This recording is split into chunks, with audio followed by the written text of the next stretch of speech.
ممتاز جمالی اس وقت میں پہنچ چکا ہوں سٹی کورٹ کراچی۔ آج ایڈیشنل ڈسٹرکٹ اینڈ سیشن جج شرکی کی عدالت میں کمسن بچی کے مبینہ اغوا کیس کے جو مرکزی ملزمان ہیں ظہیر اور ان کے بھائی شبیر کی درخواست ضمانت پر سماعت ہوگی۔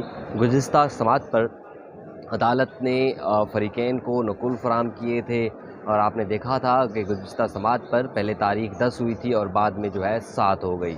میں صبح یہاں پر آیا تھا، پہلے میں نے معلوم کیا تو یہ پتہ چلا کہ عدالت نے یہ جو سماعت ہے وہ 11 بجے کے لیے مقرر کر دی ہے۔ اب 11 بجے ان درخواستوں پر سماعت ہوگی۔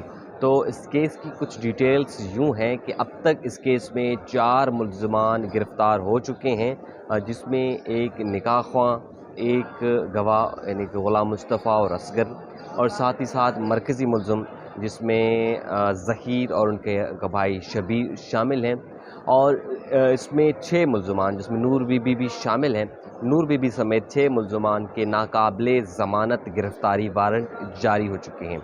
عدالت نے چالان منظور کر لیا ہے، صرف 375 کی دفعات کو ہٹا کر یہ چالان منظور ہو چکا ہے، اور اسی چالان کو ملزم کی جانب سے سندھ ہائی کورٹ میں چیلنج کیا گیا ہے۔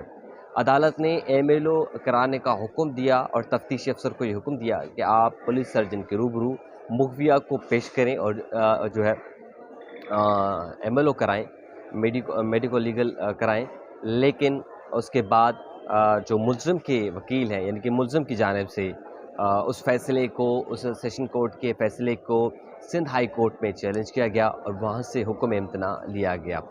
کل ایم ایل او پر بھی سماعت ہونی تھی، لیکن فاضل جج کے رخصت کے باعث اب وہ سماعت جو ہے آگے تک چلی گئی ہے۔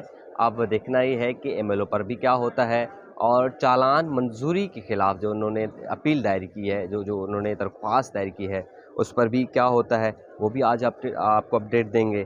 ساتھ ہی ساتھ آپ کو یہ بھی اپڈیٹس دیں گے کہ جو مرکزی ملزم ظہیر کی جانب سے مغویہ سے ملنے کی درخواست دائر کی تھی، اس پر بھی آج اپڈیٹس کیا ہوں گی، اور مغویہ کا 164 بیان کرانے کے لیے جو درخواست دائر کی ہے اس پر بھی آج کیا ہونا ہے۔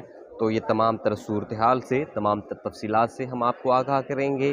اس کیس میں ہم نے آپ کو بتایا کہ اب تک 4 ملزمان گرفتار ہیں اور جو کہ جیل میں ہیں۔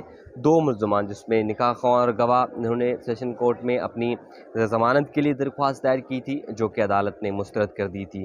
اسی عدالت میں آج ان 2 ملزمان ظہیر اور شبیر کی درخواست ضمانت ہے۔ یہ وہی عدالت ہے جہاں پر دونوں ملزمان کی جو عبوری ضمانت یعنی گرفتاری سے پہلے جو انہوں نے ضمانت حاصل کی تھی وہ بھی عدالت نے منسوخ کی تھی۔ الیاس میمن صاحب کی عدالت ہے۔ تو جو اپڈیٹس ہوں گی ہم آپ کو دیں گے۔ ملزم کے وکلاء کا آج کیا دلائل ہوں گے، کیا موقف ہوگا، وہ بھی ہم آپ کو بتائیں گے۔ مدعی مقدمہ کی جانب سے کیا موقف اختیار کیا جاتا ہے وہ بھی ہم آپ کو بتائیں گے، اور سرکاری وکیل کی جانب سے کیا موقف اختیار کیا جاتا ہے وہ تفصیلات بھی آپ کے سامنے رکھیں گے۔ تو اس لیے ہم پہنچ چکے ہیں یہاں پر city court additional district and session جج شرکی 7 نمبر کی عدالت میں، جہاں پر آج اس کیس میں اہم سماعت متوقع ہے، اور دیکھنا یہ ہے کہ آج اس کیس میں کیا بڑی پیش رفت ہوتی ہے اور کیا اپڈیٹس آتی ہیں، وہ تمام صورتحال سے ہم آپ کو آگاہ کریں گے۔